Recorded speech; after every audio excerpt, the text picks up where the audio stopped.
Thank you, Mr. Chairman. I actually have three amendments. I am not going to be offering two of the three, but I'm going to take just a moment and advise my colleagues that as we move forward with this legislation, I would just ask that you take a look at what we have been working to develop. And I want to state up front that had I been here at yesterday's portion of the markup, I would have supported Senator Alexander's substitute amendment, and those amendments that I think have been designed to reduce federal mandates, provide more flexibility to the states, because I think that's important there. I understand that there is that desire by some to maintain federal oversight of our schools, but I think we're all concerned about accountability to the taxpayer, our parents, educators, students, and our communities to make sure that all our dollars are being spent wisely.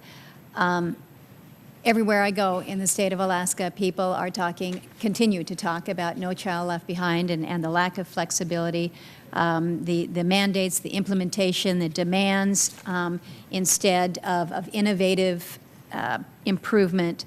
So we all have been saying one size fits all just doesn't cut it, and so we're here today trying to craft something. I think that Senator Alexander's amendments and others attempted to keep us from going further into mandates and compliance. I had hoped that we'd be able to kind of come together with a good compromise between basic accountability and state and local innovations, help the department step away from that national school board concept. Don't know that we're there yet. I have been working on a proposal that I would like my colleagues to consider. I've entitled it the Educational Accountability and the State Flexibility Act. The title is just exactly that. It keeps some accountability to taxpayers and parents, but it really does work to provide much more state autonomy and local flexibility. So as we move forward, I would commend that to my colleagues. I'm not going to offer it today. Another one that I would commend is also an amendment to Title I, and this is a measure that I have titled Early Intervention for Graduate Success Act. And this would add, as an amendment to your Pathways to College section of the bill, Mr. Chairman. I think we all recognize that kids just don't wake up one day in high school and say, I'm going to drop out. There is a whole period in these young people's lives where things happen and issues are in front of them, and there are a lot of factors that contribute to our dropout. And so I have focused on the early end and believe that the research that is out there that tells us the earlier we can intervene with our kids, the greater likelihood of success that we have. And when I go and I visit with the middle school principals and the high school principals, they're all telling me, good on this end, but you got to get to these kids earlier. And that's what I do. We help focus attention on students who develop risk factors for not graduating as early as kindergarten through elementary and, of course, middle and high school. So, again, I would ask that my colleagues take a look at that as we move forward. Mr. Chairman, the amendment that I would like to bring up at this time is an amendment number 1 to Title VII, and I would ask unanimous consent, Mr. Chairman, to modify the amendment on page 14.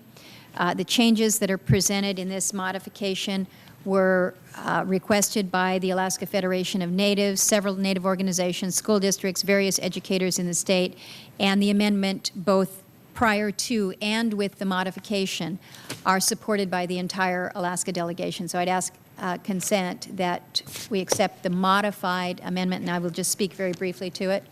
Without objection, the modification will be accepted. Mr. Chairman, the Alaska Native Education Equity Program was a program that was created back in 1992, designed to help fulfill the federal trust responsibility that we have to our Alaska Natives.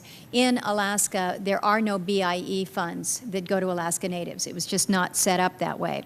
So what we have done with creation of the Alaska Native Educational Equity Program, in addition to fulfilling the federal trust responsibility, is to support the development, management, and expansion of effective supplemental educational programs to benefit Alaska Natives. What we do in the amendment is make some changes to the program. They reflect what we have seen over the years, which is an evolving nature of the Alaska Native education system within the state, greater capability, basically.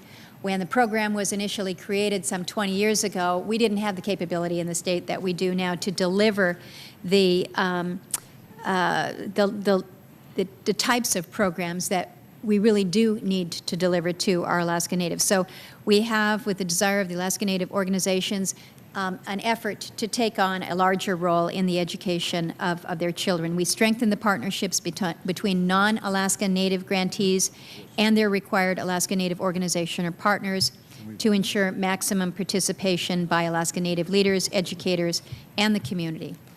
So again, what we're doing with this program is inserting some changes to reflect the evolving capacity for providing educational services among Alaska Native organizations and their desire to take on more responsibility for providing truly more culturally relevant supplemental education services to Alaska Native students. So it's something that we took up in 2011 by a voice vote. I'm happy to discuss with any of my colleagues, but also happy to just adopt by voice if that's acceptable.